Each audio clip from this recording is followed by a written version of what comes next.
은사도 주시고 은혜도 베푸셔서 하나님이 불러주신 소명의식을 가지고 이 땅을 살아가게 하십니다. 우리가 그 길을 제대로 걸어갈 때 잘할 수 있도록 격려하고 밀어주시지만 때때로 우리가 삐걱거리고 주저앉아 있을 때 다시 부르시면서 그 길을 또 걸어가도록 격려하시는 분이 우리가 믿는 하나님입니다. 하나님이 우리를 부르신 것은 지치게 만들고 힘들게 만들고 또 쓰러지게 만들려고 부르신 게 아닙니다. 우리를 사랑하시기 때문에 불렀고 우리로 하여금 풍성한 삶을 살게 하려고 부르셨습니다. 예수님은 자신이 이 땅에 오신 이유를 요한복음 10장 10절에서 이렇게 소개했습니다. 양으로 생명을 얻게 하되 더 풍성히 얻게 하려 합니다. 우리가 풍성한 삶을 살게 하려고 예수님이 이 땅에 오셨고 또 우리를 부르셨다라는 말씀입니다. 그렇다면 성도 여러분, 여러분들은 풍성한 삶을 살고 있습니까? 아마 이 질문에 당당하게 답하시는 분들도 있겠지만 여러 사람이 그 질문에 주저하며 답을 하실 겁니다.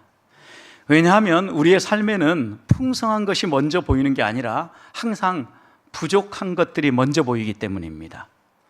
하나님이 이미 우리에게 풍성한 것을 주셨음에도 불구하고 그것을 누리지 못한 채 부족한 것을 보면서 어떤 게 부족한가 그것을 따지면서 때때로 우리가 풍성한 삶을 살지 못한다라고 말하는 것입니다. 실제로 살다 보면 건강이 여의치 않을 때가 있고 열심히 일을 하려고 할 때 시간이 부족하기도 합니다. 또 내가 어떤 일을 하려고 하는데 좀 재물이 더 있었으면 좋겠다 생각이 들 때도 있습니다. 분명히 우리의 삶에는 어딘지 모르게 부족한 것들이 우리 눈에 보이고 또 우리의 마음을 힘들게 할 때가 있다는 것입니다. 서울 시민들을 대상으로 지난해 삶에 대해서 얼마나 만족하는지를 물었습니다. 그리고 당신의 삶이 행복하고 만족한 삶이 되기 위해서는 무엇이 채워져야 된다고 생각합니까? 라고 물었습니다. 그랬더니 대부분의 사람들이 뭐라고 얘기를 했냐면 여가 시간이 좀 더 확보되었으면 좋겠습니다. 이렇게 대답을 한 겁니다. 적어도 지금 이 서울 시내에서 살아가고 있는 많은 사람들은 일과 쉬는 일상의 생활이 균형을 이루기를 기대한다라는 겁니다. 그래서 이렇게 질문을 했습니다. 그러면 그 전에 비해서 지금 현재 여가 시간이 더 늘었습니까? 줄었습니까? 라고 질문을 던졌더니 52.7%의 사람이 지난해에 비해서 약 6% 정도 여가 시간이 늘었다라고 고백을 했습니다.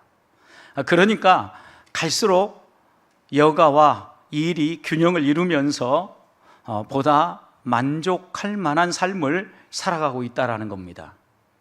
사랑하는 성도 여러분, 여러분 어떻습니까? 여가와 일이 균형을 이루고 있습니까? 아니면 이제 은퇴해가지고 일은 없고 노는 것만 이만큼 늘어났습니까?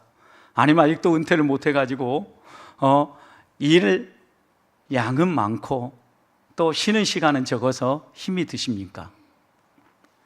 적어도 이 두 가지가 균형을 이룰 때 풍성한 삶을 산다고, 그리고 만족할 만한 삶을 산다고 세상 사람들은 말하는데 성경은 뭐라고 이야기할까요? 오늘 우리가 함께 읽었던 이 말씀은 우리가 아주 놀라운 소식을 하나 전해주는데 이스라엘 백성이 출애굽하여서 지금 광야에 머물고 있습니다. 그런데 이 광야에 머물면서 하나님은 이들에게 내가 너희와 함께하는 증거로 성막을 지으라고 이야기를 합니다. 성도들이, 그 이스라엘 백성이 성막에 필요한 것들을 하나하나 가져오는데 그 가져온 것이 얼마나 많았으면 이제 더 이상 가져오지 말라고 이야기를 합니다. 7절 말씀을 보십시오. 있는 재료가 모든 일을 하기에 넉넉하여 남음이 있더라. 여러분, 우리의 기도 제목이 아닙니까? 나도 좀 일해봤으면 좋겠다. 뭘 하려고 하는데 있는 재료가 모든 걸 하기에 넉넉해서 남음이 있더라. 여러분, 하나님이 약속하신 삶이 이런 삶이 아닙니까? 여러분, 그런데 우리는 이런 삶을 살려고 하면 환경이 밑받침돼야 되고 또 우리의 조건들이 밑받침되어져야 이런 삶을 산다고 이야기를 합니다. 여러분, 그런데 이스라엘 백성은 지금 어떤 환경입니까? 어떤 조건입니까? 광야입니다. 광야가 어떤 곳입니까?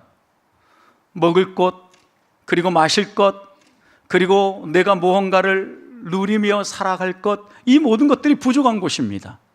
생산적인 일을 할 수 없는 곳이라는 겁니다. 가진 것을 소비할 수밖에 없는 곳입니다. 생명을 지키기 위해서는 누군가가 도와줘야 되고 가진 것을 아껴야 되는 곳이 광야입니다. 여러분, 그런데 이스라엘 백성은 이곳에서 모든 것이 넉넉하여 남음이 있는 삶을 살았다라는 것입니다. 어떻게 이런 일이 가능하겠습니까? 저는 여기에 믿음의 비밀이 있다라고 생각합니다. 우리가 살아가는 이 세상을 보십시오. 쓸 곳은 왜 그리 많은지, 또 그리고 우리가 할 일은 왜 그리 끝나지 않은지, 항상 우리의 마음 가운데 좀 더 여유가 있고 넉넉했으면 좋겠다라는 마음이 항상 자리하고 있는데, 어떻게 하면 우리가 이런 마음들을 내려놓고 하나님이 우리에게 약속하신 풍성한 삶, 넉넉하여 남음이 있는 삶, 이런 삶을 살 수 있을까요? 그 첫 번째 믿음의 비밀은 3절입니다. 그들이 이스라엘 자손의 성소의 모든 것을 만들기 위하여 가져온 예물을 모세에게서 받으니라. 여기에 그들이 누굽니까? 성막을 만드는 사람들입니다. 장인들이죠. 이 장인들이 모세의 손으로부터 이스라엘 백성들이 가져온 예물을 받았습니다. 여러분, 그런데 그 다음 말씀 보십시오. 그러나 백성이 아침마다 자원하여 예물을 연하여 가져왔다 그랬습니다. 여러분, 아침마다라는 이 단어에 먼저 좀 우리가 봅시다. 여러분, 아침마다라고 이해하는 이 표현은 매일 끊임없이 지속적으로 이런 의미가 함께 연결되어 있죠. 그런데 자원하여 예물을 가져오는데, 자원하는 예물을 어떻게 가져옵니까? 연하여 가져옵니다. 언제요? 아침마다. 여기에 규칙적인 삶을 우리가 하나 볼 수 있는데, 풍성한 삶, 광야같이 없는 곳에서도 넘치는 삶을 살 수 있는 비결 가운데 하나는 규칙적인 헌신이 필요하다라는 겁니다. 여러분, 아침마다, 지금 이들이 어디에서 아침을 맞이합니까? 광야입니다. 혹시 여러분 광야에서 하룻밤을 지내보셨습니까?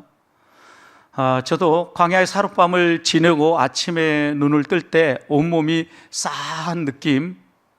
여러분, 그래도 옛날 이 이스라엘 백성들이 잔 것과는 다른, 어떻게 보면 자신들이 말할 때는 호텔이라고 하는 곳, 텐트를 쳐놓긴 터놨는데 호텔급 텐트입니다. 그곳에서 자고 일어나는데도 아침에 몸이 좀 찌뿌둥하고 추워서 몸이 움츠러져 있어서 몸을 기지개 켜기까지 시간이 좀 걸렸습니다. 여러분, 그렇다면 이 광야의 아침 맞이한 이 이스라엘 백성이 제일 먼저 해야 될 게 무엇입니까? 자기의 삶을 정비하고 어떻게 오늘 하루를 살아갈 건가, 필요한 것들을 챙기고 준비하기에도 바쁘지 않았겠습니까? 여러분, 그런데 이들이 아침마다 한 게 무엇입니까? 하나님께 내가 드릴 것이 무엇인가를 찾고 하나님을 먼저 바라보았다라는 말씀입니다. 여러분, 우리는 하루의 첫 시간의 소중함과 그 하루의 첫 시간이 가지는 무게를 잘 알고 있습니다. 하루 첫 시간을 어떻게 기도하며 시작하고 그 하루의 첫 시간을 어떻게 드리느냐에 따라서 하루를 살아가는 마음가짐이 달라진다라는 거죠. 그래서 새벽을 깨우는 성도, 그리고 하루의 첫 시간을 말씀을 묵상하며 하나님을 바라보는 성도가 어떻게 보면 하나님을 붙잡을 수 있는 사람입니다. 왜요? 아침마다 하나님은 자신을 찾는 자들을 만나주시기 때문입니다. 시편 5편에서 다윗은 5편 3절 이렇게 고백합니다. 여호와여, 아침에 주께서 나의 소리를 들으시느니. 언제 들으신다고요? 아침에 내가 주께 기도하고 바라리라. 하나님은 아침에 우리가 기도할 때 우리의 기도를 귀담아 들어주신다라는 거예요. 그래서 이 시인은 하나님, 내가 다른 기도 시간도 많이 있지만 언제 기도하겠다고요? 아침에 기도하겠습니다 라고 고백을 하고 있는 겁니다. 아침마다 규칙적인 헌신이 쌓이고 쌓여야만 풍성한 삶이 우리에게 열린다라는 말씀입니다. 그것이 광야라고 해도 상관없습니다. 이스라엘 백성 보십시오. 아무것도 없고 자기의 삶을 위하여서 하나하나 준비해야 될 이 시간에 이들은 하나님께 헌신할 것부터 찾았다라는 겁니다. 여러분, 이들이 자원하여 드린 예물이 어디에서 난 겁니까? 광야에서 그들이 캐낸 것입니까? 땀 흘려 수고하고 벌어낸 것입니까? 아닙니다, 여러분. 이들이 애굽에서 나올 때 하나님이 은혜를 베푸셔서 애굽 사람들에게 얻게 하신 예물들입니다. 그 예물들을 하나님께 어떻게 드릴 건가 가지고 나온 거죠. 자, 그렇다면 하나님이 은혜로 주신 것을 아침마다 하나님께 또다시 드리기 위해서 준비하고 헌신했다라는 것을 우리는 볼 수 있죠. 우리는 어떻습니까, 여러분? 우리가 오늘 누리며 살고 있는 이 모든 것들은 어디에서 난 것들입니까? 여러분의 건강, 여러분 열심히 운동하고 여러분이 지혜롭게 행동해서 오늘 이렇게 건강을 유지하고 계십니까? 또 여러분이 가지신 재물들 땀 흘려 수고하고 젊을 때 열심히 헌신해서 여러분이 벌어서 얻어놓은 것이죠. 또 여러분이 지금 이 세상을 살아가는 여러 가지 삶의 지혜들, 생활의 지혜들 하나하나 배우고 실패를 통하여서 다시 한번 세우면서 여러분들이 어떻게 살아야 될 것인지 삶의 노하우들을 축적하여 가지고 계시지 않습니까? 이렇게 생각하면 전부 다 내가 한 것이지 하나님이 뭘 주셨냐 이렇게 생각할 수 있습니다. 그러나 여러분, 한 번만 더 생각해 보면 하나님이 우리의 건강을 지켜주지 않았다면 여기까지 우리가 어떻게 올 수 있었겠습니까? 하나님께서 내게 재물 얻는 능력과 재물을 모을 수 있는 지혜를 주지 않았다면 내가 오늘의 이 재물을 어떻게 얻을 수 있었겠습니까? 삶의 여러 실패와 여러 가지 일들을 경험하면서 쌓여진 생활의 지혜를 모든 사람이 다 똑같이 가지고 있는 건 아니지 않습니까? 그렇다면 하나님께서 내게 지혜를 주셔서 이런 생활의 지혜를 축적할 수 있도록 채워주셔서 우리가 누리는 것 아닙니까? 그렇다면 우리는 내가 현재 가지고 있는 거 하나님이 내게 주셨다고 하면 아침마다 일어날 때마다 규칙적으로 시간적 여유가 없습니다, 하나님 드릴 거 없습니다 라고 이야기할 게 아니라 내게 있는 걸 가지고 어떻게 하면 오늘 또 하나님을 기쁘시게 하고 하나님께 헌신하며 하나님 앞에서 살아갈 것인가를 돌아보아야 한다라는 겁니다. 아침마다입니다. 사랑하는 성도 여러분, 규칙적으로 주 앞에 나와 헌신하는 일꾼들을 하나님은 눈여겨보십니다. 그리고 그들의 삶을 풍성하게 넉넉하여 남음이 있는 삶으로 인도하신다라는 말씀입니다. 한 주간 살아갈 때 하루의 첫 시간의 소중함을 놓치지 맙시다. 그 시간 기도합시다. 그 시간 말씀을 묵상합시다. 그리고 하나님이 내게 주신 것 바라보면서 하나님께 헌신하고 감사하는 성도들이 되시기를 축복합니다. 두 번째 믿음의 비밀입니다. 4절을 보십시오. 성소의 모든 일을 하는 지혜로운 자들의 각기 자는 일들을 중지하고 나왔다 그랬습니다. 여기에서 우리가 눈여겨봐야 될 단어 가운데 하나는 중지했다는 단어입니다. 여러분, 모세가 준 여러 재료들을 이 지혜로운 사람들은 열심히 수고하고 애써서 성막의 필요들을 빨리 만들어야 되지 않겠습니까? 성막이 만들어지고 그 다음 하나님이 그들을 출발하게 하실 것이기 때문입니다. 그러나 이들은 멈출 줄 알았습니다. 많은 재물들이 차곡차곡 쌓이고 풍성해질 때 그들은 멈출 줄 알았다라는 겁니다. 왜냐하면 우리가 쉬지 않고 부단히 열심히 수고하고 애쓸 때는 내가 잘 보이지 않기 때문입니다. 내가 하고 있는 일이 바른 일인가, 내가 바른 길을 걷고 있는가가 잘 보이지 않기 때문입니다. 멈추면 보이는 것들이 있습니다. 멈추면 들려오는 것들이 있기 때문입니다. 여러분, 우리도 생각해 보십시오. 분주하게 우리의 일들을 할 때 하나님의 음성이 잘 들려오지 않습니다. 예를 들어서 우리가 분주히 막 열심히 일을 할 때 하나님의 음성이 들어오면 분산되어져서 우리에게 맡겨주신 일들을 지혜롭게 감당하기 어렵습니다. 여러분, 그러니까 우리에게 맡겨진 일들을 할 때 그 일에 집중해야 되는 건 사실입니다. 그래서 우리가 집중할 때는 집중해야 되지만 멈추어 설 때는 중지하고 멈추어 서야 한다라는 말씀입니다. 실제로 우리의 삶도 보십시오. 일주일 내내 분주하게 달려가 보십시오. 오래가지 못합니다. 쓰러집니다. 아픕니다. 병납니다. 그리고 능률도 떨어집니다. 왜냐하면 쉬지 못하면 피로도가 올라가서 일을 할 때 집중력이 떨어진다라는 겁니다. 그래서 요즘은 주 5일째 근무를 하면서 적어도 하루 이상은 쉴 수 있도록 배려하는 것 아니겠습니까? 이 원리가 성경에도 명확하게 드러나는데 그 원리는 안식일의 원리입니다. 하나님은 6일 동안 우리가 충성스럽게 일하고 하루는 쉬면서 하나님을 예배하라고 안식일을 주셨다라는 말씀입니다.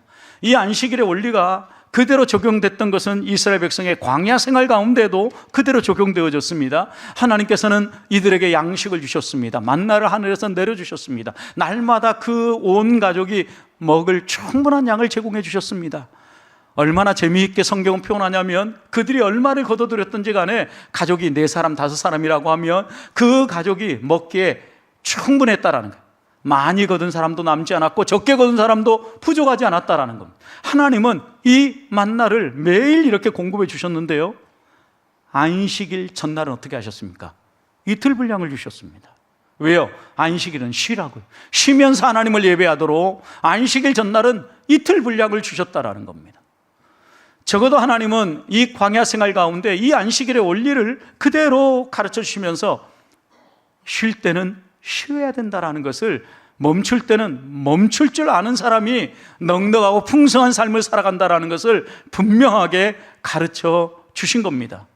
여러분, 이 말씀은 하나님 말씀대로 살라라는 겁니다.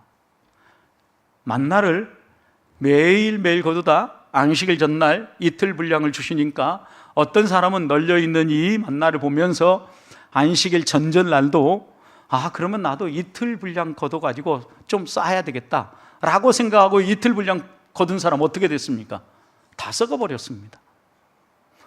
여러분, 또 어떤 사람은 안식일 날도 가서 거둘 수 있겠지 하고 나가봤습니다. 아무것도 거두지 못했습니다. 무엇을 말씀하는 겁니까? 하나님이 가르치시고 하나님이 교훈해 주시는 말씀의 원리를 따라 살아야 너희의 삶에 풍성함이 있다라고 가르친다라는 말씀입니다.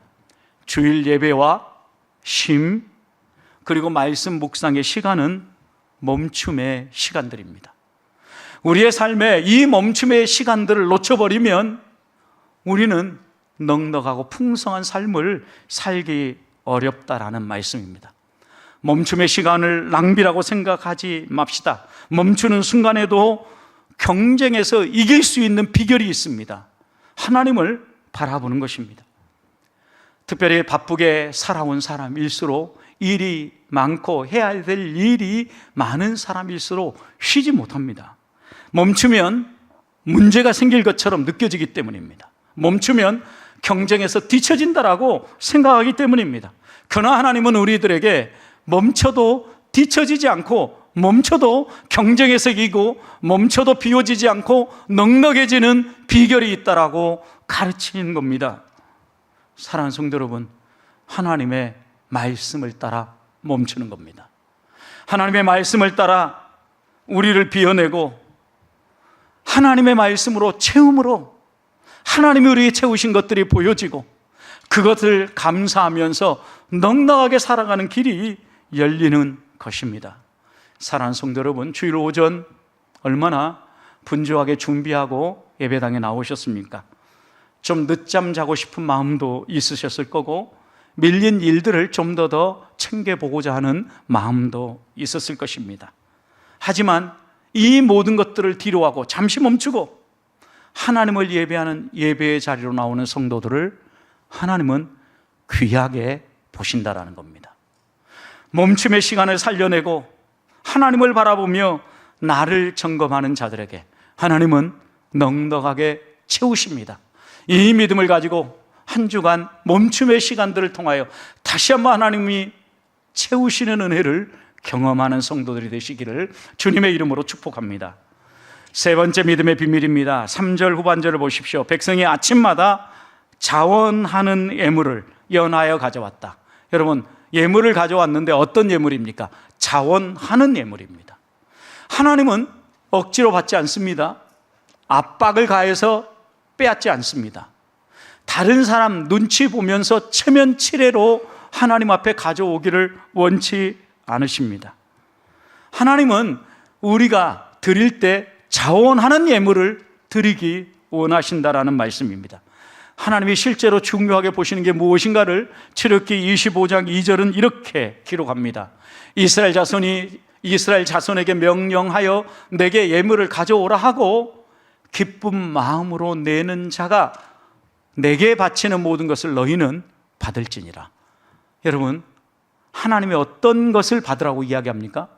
예물을 가져오는 거 모든 거 받으라는 게 아닙니다. 어떤 거요? 기쁜 마음으로 내는 자의 것을 받으라고 이야기를 합니다. 여러분, 그래서 제가 여러분들에게 헌금 교육할 때도 이렇게 말씀하지 않았습니까? 절대 누군가의 강요에 의해서, 강압에 의해서 하지 말라. 옆에 사람 하니까 나도 해야 되겠다 이렇게 하지 말라는 거예요. 하나님이 내게 주신 은혜를 따라 드리라는 거예요. 왜냐하면 강요에 의해서, 마지못해서 억지로 드리는 것은 빼앗기는 것입니다. 없어지는 것입니다. 그러나 하나님 하늘나라 창고에 쌓는 것은 자원하여 헌신하며 드리는 것입니다. 여러분, 생각해 보십시오. 아무것도 없는 광야입니다. 그들이 가지고 있는 것, 어떻게 보면 가나안 땅에 들어가서 좀 발판 삼고 가업을 세워야 될 하나의 기초 시드머니일 수도 있습니다. 그런데 그들은 그것을 아침마다 연하여 그랬어요. 끊이지 아니하고 계속해서 오늘은 애굽에서 내가 뭐 가져왔는가 하나 드리고 또 이것 또 하나 드리고 날마다 이렇게 하나님 앞에 자원하는 마음으로 드렸다라는 거예요. 여러분, 왜 이런 일들을 할 수 있었을까요? 광야인데도. 저는 그들은 하나님을 바라봤고 하나님이 그들에게 행하신 일을 믿었기 때문입니다. 하나님이 그들에게 어떤 일들을 행하셨습니까? 홍해를 가르셨습니다. 반석을 깨트려서 거기에서 물을 주셨습니다. 아무것도 없는 이 광야에서 하늘에서 만나를 내려서 먹여주셨고, 그들이 고기가 먹고 싶다면 메추라기를 몰아서 먹게 해 주셨습니다. 무엇보다도 서슬이퍼런 강력한 통치 아래서 노예 생활하던 그들을 하나님은 해방시켜서 구원의 은혜를 베풀어 주셨던 겁니다. 이런 하나님을 경험했기 때문에 그들은 하나님이 얼마든지 그들의 필요들을 채울 수 있고, 아무것도 없는 상황에서도 하나님이 나를 책임져 주시고 먹여 주실 수 있다는 것을 믿었던 겁니다. 하나님이 그들을 위해 행하신 일을 기억하는 것, 이것이 자발적으로 헌신하며 하나님 앞에서 기뻐하며 감사하며 섬길 수 있는 비결이라는 말씀입니다. 하나님이 행하신 일을 기억하며 사는 것은 풍성한 삶을 사는 비결입니다. 하나님이 우리에게 어떻게 행해 주셨습니까? 우리를 어떻게 사랑하셨습니까? 하나밖에 없는 아들을 내어주셨습니다. 우리가 어떤 조건을 갖췄기 때문이 아닙니다. 내게 뭘 하라고 오셔서 자신을 내어준 게 아닙니다. 우리를 사랑하시는 증명을 십자가 위에 아들을 메어 다심으로, 그리고 그 예수 그리스도를 믿고 의지하는 자들마다 영생의 복락을 누릴 수 있도록 생명의 길, 살 길을 열어주심으로 우리를 사랑하시는 증거를 보여주셨다라는 말씀입니다. 하나님이 행하신 일들이 우리 안에 이렇게 하나하나 확인되어지고 발견되어지면 그 다음 우리 안에 생기는 감정이 하나 있습니다. 기쁨과 감사입니다.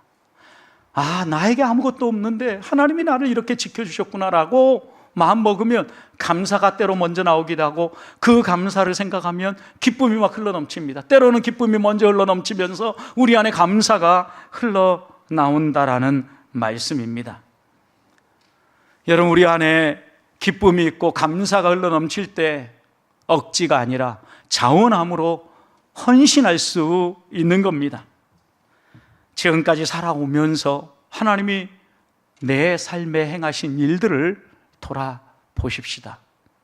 아팠던 몸 하나님이 치유해 주시고 만져주신 기억 있으시지요? 막막했던 자녀 문제 놓고 새벽마다 눈물 뿌려 기도했는데 응답해 주시고 풀어주신 은혜 경험하셨지요? 하나님 앞에서 우리들이 도저히 감당하지 못할 것 같은 고난들이 다가올 때 조용히 지혜를 구하고 은혜를 구했을 때 그 고난의 터널을 통과해서 오늘 이 자리에 서 있게 하신 것 경험하셨지요? 하나님은 날마다 우리에게 찾아오셔서 은혜를 베푸시고 우리에게 풍성한 삶을 살게 하시는 하나님입니다. 광야라 할지라도 넉넉하게 남음이 있도록 모든 일들을 하게 하시는 분이 우리가 믿는 하나님입니다. 오늘 하나님을 바라보십시다. 비록 우리의 삶이 광야같이 척박한 삶에 놓여 있다 할지라도 넉넉하여 남음이 있는 삶을 살 수 있습니다. 아침마다 그리고 잠시 멈춰서서 그리고 자원하며 기뻐함으로 하나님 앞에서 하나님이 내게 주신 것, 하나님이 내게 행하신 일들을 기억하며 한 발 한 발 나아갈 때 하나님은 우리에게 더 풍성한 것으로 넉넉한 것으로 남음이 있도록 채우신다라는 말씀입니다. 이 믿음을 가지고 한 주간을 살고 또 다시 하나님께 감사하며 하나님께 영광을 돌리는 우리 보배의 성도들이 되시기를 주님의 이름으로 축복합니다.